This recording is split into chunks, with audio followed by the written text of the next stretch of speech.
Most of us, when we come to pray, we come to ask.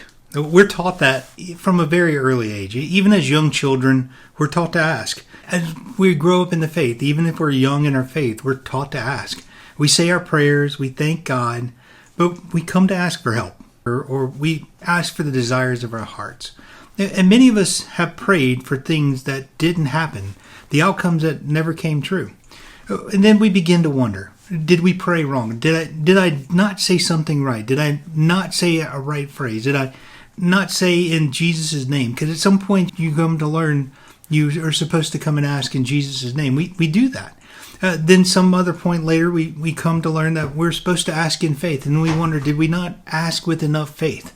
We search out everything because we're trying to find whatever's missing. Whatever caused our prayer to not get done, that's what we start to go look for. And the question that you're really asking is there a better way to pray?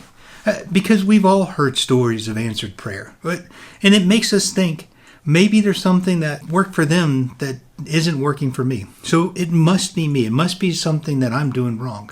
But in part one, we made an important shift. And hopefully that got through. There's something about the way that we are to see prayer. Prayer is ministry to God. It's not about us and our request. It's not about asking for outcomes. Though we're invited to bring our request as we approach a holy God. Prayer is about approach. It's about approaching God from the right posture as we minister to Him. Prayer is attending to Him. It's participation. It's just being in His presence. And then it raises a really important question for us. If prayer is ministry to God, and in prayer we do truly stand before Him, we make our requests known in confidence. He hears us because we stand before Him in Christ Jesus. But then, why don't we always see answered prayers? And here's what we're going to learn, is prayer is participating in what God's already doing. That's kind of the message for this part. In prayer, we're drawn near to God for ministry so we can understand what He's concerned about and what He's doing. So as we minister to Him, He makes His purposes known. And we begin to see from His perspective. We begin to care about what He cares about. And when we understand what He's doing, we begin to pray for that.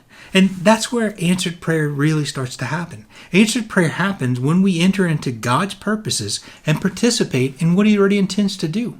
So we'll look at how that's true in the Bible, in the Old Testament, in this part. And so there are moments when something's already unfolding for God's purposes before anybody even prays. Jesus said it about the man who'd been blind from birth. He said his blindness didn't happen because of his sin or his parents' sin. It happened so that the works of God might be displayed through him. And in that very moment, the situation, it already had a purpose. God was already at work. Jesus came upon him and released what God was doing. So answered prayer often happens when we recognize what God is concerned with and join Him in it. God allows us to see what He's concerned with so that we can bring the prayer back to Him. And when we do, He answers them.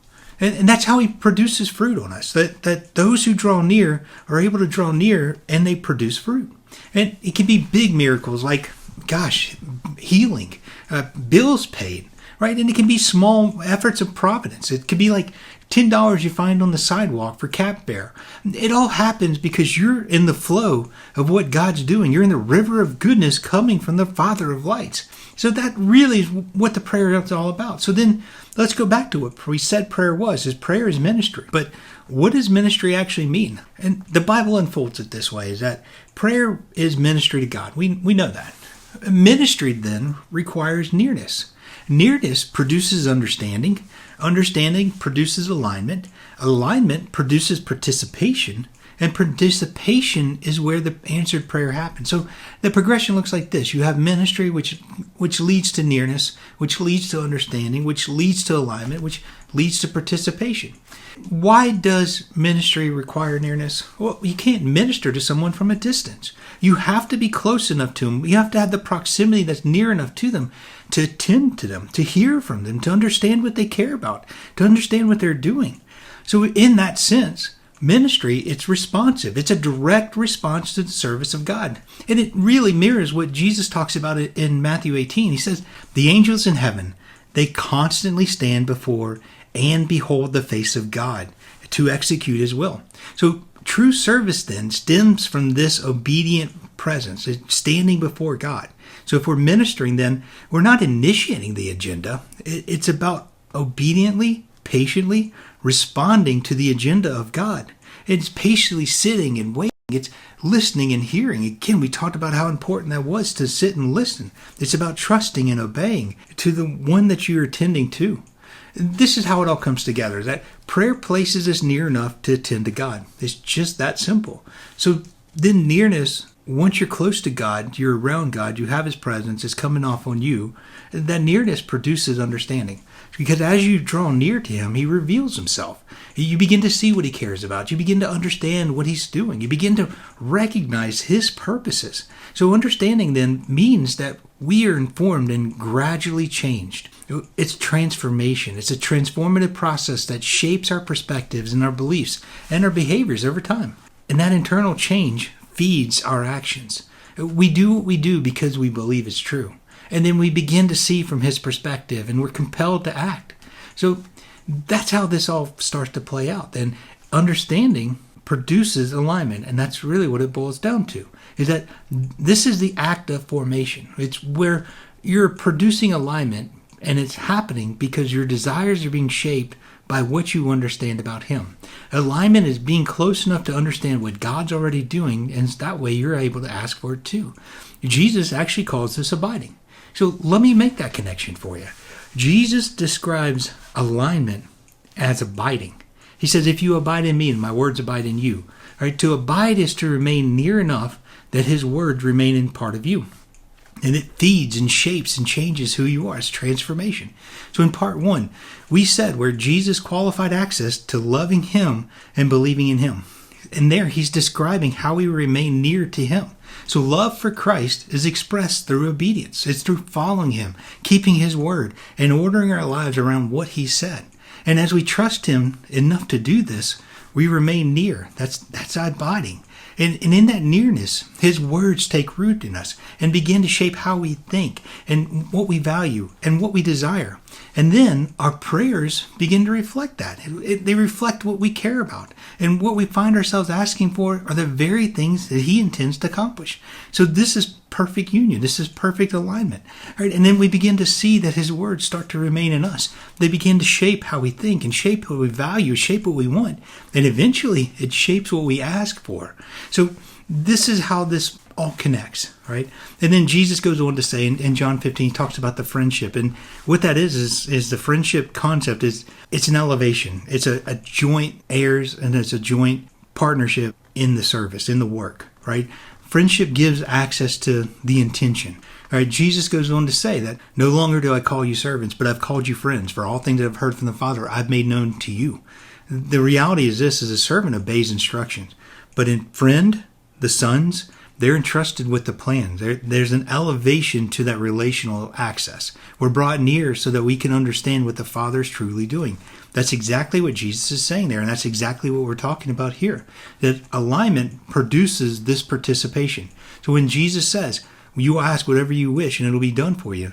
It's the status that's given to the friends. It's the status given to the sons that whenever they have this nearness, they have this closeness, they know the plan, they're wanting the same things, they're going to ask what they wish and it's going to be done for you. So he's not giving you some permission to expand what you're asking for. You can't go and ask for the moon and then have the moon come, right? That's not what's being promised here. He's talking about this proximity, that the proximity of your presence produces understanding, and that understanding produces alignment. When you abide, you begin to desire what he desires. He rubs off on you. He takes over. He transforms you. He changes you, right? So when you desire what he already intends for you to do, you begin to pray for that too. And when you pray for what he already intends to do, he's answering it.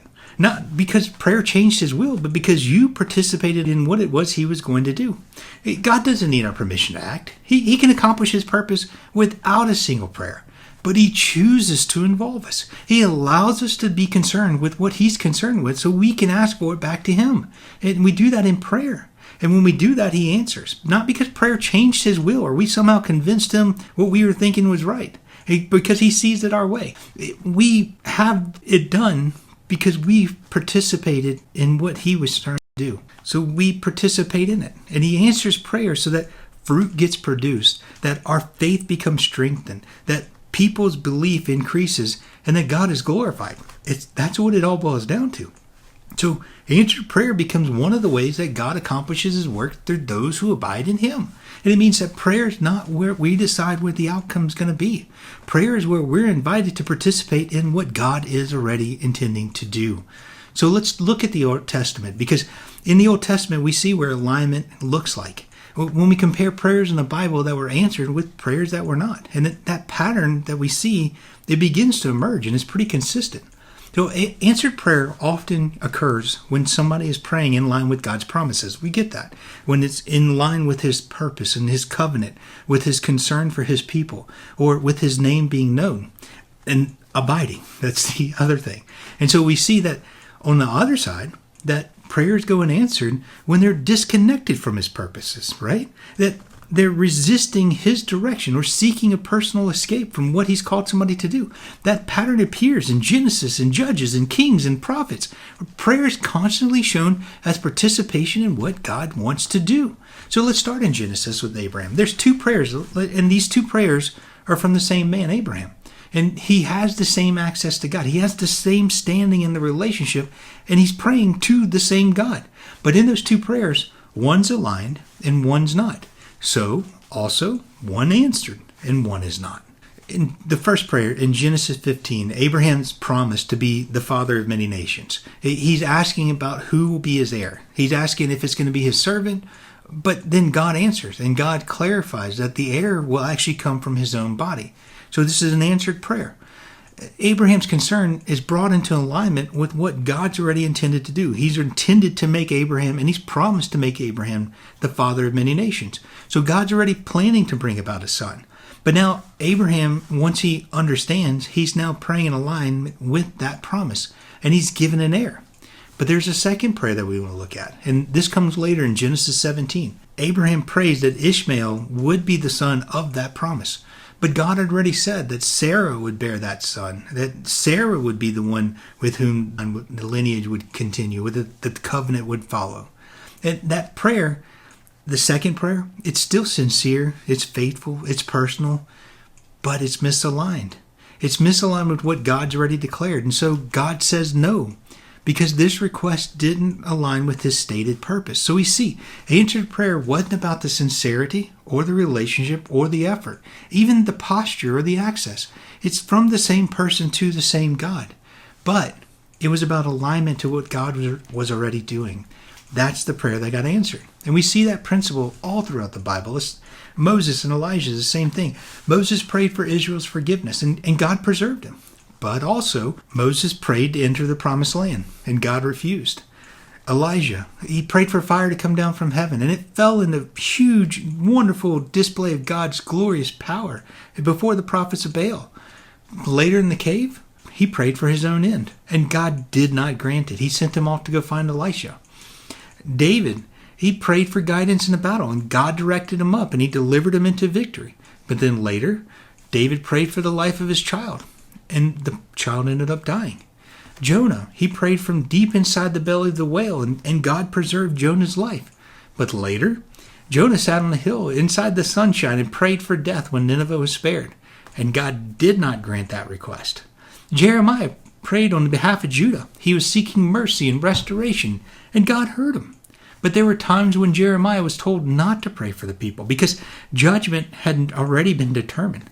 And there, it wasn't even that the prayer would go unanswered. God told Jeremiah not to pray at all. So here's the thing, is that alignment's not about sincerity. It's about participating in what God is determined to do, and that's clear throughout the Bible.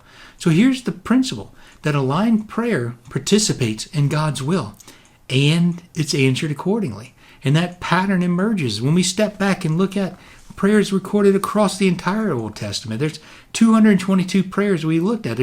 There is a consistent pattern that emerges.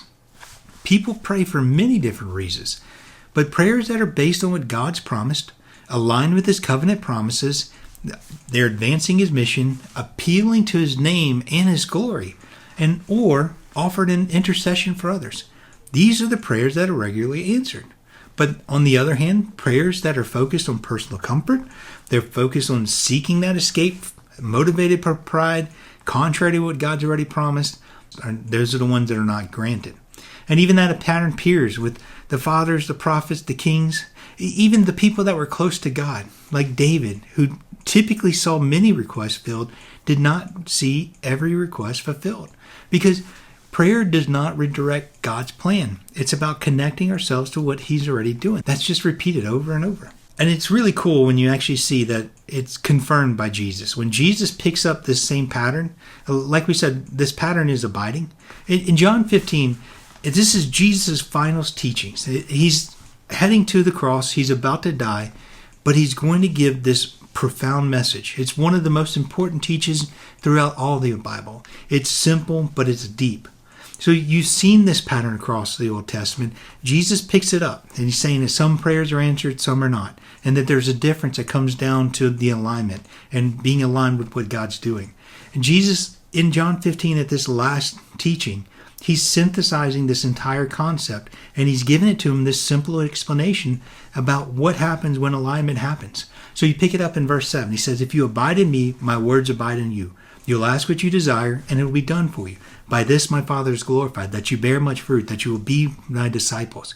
As the Father has loved me, I've also loved you.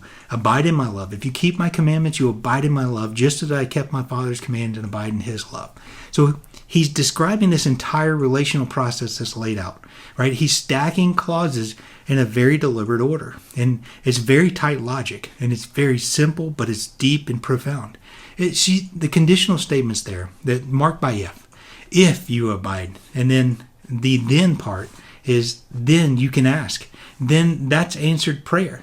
And answered prayer is fruit. And that's what it all leads to. So if you keep commands, if you are obedient, if you come near and become changed by God, then you will abide in His love, and you'll be modeled just as He's modeled. And you doing this means you stay in Him, and that leads to joy. You abide to have joy. So in order to have that, you must keep the commands. And He was very precise in these statements. So when His words and commands, they start to take root, you become obedient because they shape your desires. They govern your choices. And the result is you will ask what you desire, and it's going to be done for you. The point is that this flows from a reshaped branch abiding in Jesus' life. That's alignment with God. To abide in me means to remain in that covenant. It's what God's promised and said He would do. So if you do that, you remain in His covenant, in that relationship. And it's a relationship He's already established. It means staying near, remaining connected, continuing to trust and live within that relationship, and abiding by keeping His word, becoming changed and doing the things He's asked us to do. And He's brought us into that relationship by remaining in that access that we've already been given. That's what abiding is about. And the next part, it's the words in us, and there's a promise tied to it. When His words remain in us, we don't just hear them, we receive them. They live in us, become a part of us. And we begin to believe what He has said, and we begin to think in line with His promises, His perspectives, and they shape our perspective. And over time, what He's spoken begins to guide us, what we see, and how we respond. And then we come to the keep my commands, which is very simple. It's responsive obedience. Obedience is how abiding is lived out. As we respond to what He has said, we remain in fellowship with Him. There we follow where He leads us. We order our lives around His direction, and that keeps us close enough to understand His purposes. There we ask what we desire, and it's done for us. Those formed desires, and as we remain near and respond to His words, and our desires are gradually shaped, we begin to want what He wants. We begin to care about what He cares about. Then our prayers begin to reflect His purposes, and those are the prayers that will be done. It's the product of the aligned request, the requests that flow from the shaped desire, the shaped life. And when our requests align with His, He answers. And then you will bear much fruit. And that's the reason for it all, that God's purpose and His mission becomes advanced. Answered prayer is one of the ways God moves His purposes forward, and that His work is accomplished through those who remain connected or abiding in Him. And by this my Father is glorified, that His purposes are carried out, that it's known that God is the one who's doing it, that faith grows, belief grows, right? And the Father is honored by this. So the abiding is the word being received. It turns into abidance, which is practice. And when this desire is formed right, prayer is aligned, and those requests from the prayer are granted, all for advancing God's purposes and glorifying Him. And that explains why the pattern we saw exists altogether. And Jesus had gathered all those pieces and explained it to the disciples before He left. He made this clear for them, and they picked it up and carried it on. So when we have that right relationship, the abiding relationship, we remain near to Him, we have the Word inside us, we form our desires and align our request, right? That's where prayer is. Once we have that, we understand. So let's bring it back. Prayer, we said, was ministry to God. And throughout the Bible, God answers prayers that are aligned to Him. In prayer, God acts, and after we are formed. And it forms us. Formation begins when we stop asking God to enter our plans, and we start asking Him that we can enter into His. God's already at work, and we're drawing near to understand what He's doing so that our prayers can reflect His purposes. And when that's true, and it is true, then our prayers, they take certain shape. They're formed by what we see and learn by being in His presence. So let's look at the common elements of prayer and how they form us, because that's what we're going here in this next section, is that we're going to look at the common elements of prayer so that we can start to pick those up. Because again, if prayer is ministry to God, then we want to do it the right way. We want to do it the way that God appreciates. We want to give Him our offerings. So that's the whole purpose of the ministry. So we want to be there, be in front of Him, minister rightly. And then when we do, that's when we're invited to offer our prayers and petitions. And that's how this is. So again, God is the one that we're focused on. We're focused on loving Him, appreciating Him, and being a friend to Him as He is to us. So that truly is the idea of what's going on. So again, you see that with David. David was a friend to God. And you ask, well, how was David a friend to God? Well, David as a man ministered to God, and he ministered to God rightly. And God loved him and appreciated that. And ultimately, I think that's what we all want, is at the end of the day to be one that God says, well done, good and faithful servant. Thank you for being a friend, right? I mean, that's ultimately what this boils down to. So let's look at how other people did it, how other people did it well, and it'll shape our prayers as we go forward.